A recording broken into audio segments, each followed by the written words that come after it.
ሞባይል የለውጡ ጊዜ 37 ሚሊዮን ሰው ሞባይል ተጠቀም ነበር። 4G አይደለም ሞባይል። ዛሬስ ኢትዮ ቴሌኮም ብቻ 87 ሚሊዮን፣ ሳፋሪኮም ከ10 በላይ በድምሩ 97 ሚሊዮን ሰው በላይ ሞባይል ይጠቀማል። 60 ሚሊዮን ጭማሪ አይደለም ማለት ነው።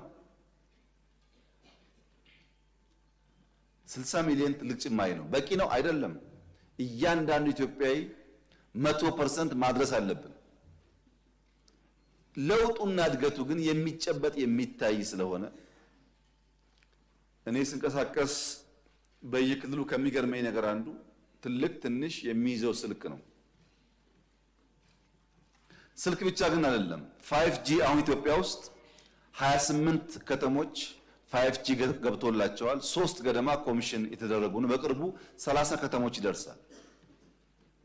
4G ግን 1070 ከተማ ኢትዮጵያ ውስጥ 4G ገብቶለታል። 1070 ከተማ ምን ማለት ነው? 4G ማለት ዳታ ነው። በዚህ አማካኝነት ብዙ የንግድ የመማማር ስርዓት ትውልድ እንዲያገኝ እድል ያመቻቻል። በፋይናንሻል ሴክተር ሞባይል መኒ መቼ የጀመርነው? 3 ዓመታችን። ዛሬ 58 ሚሊዮን ኢትዮጵያውያን በሞባይል መኒ ይጠቀማሉ። በ3 ዓመት ውስጥ የፋይናንሻል ትራንዛክሽን ከ3 ዓመት በፊት ከሞላ ጎደል በካሽ ነበረ።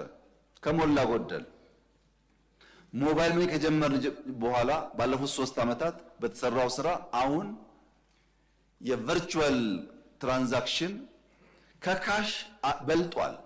በ3 ዓመት ውስጥ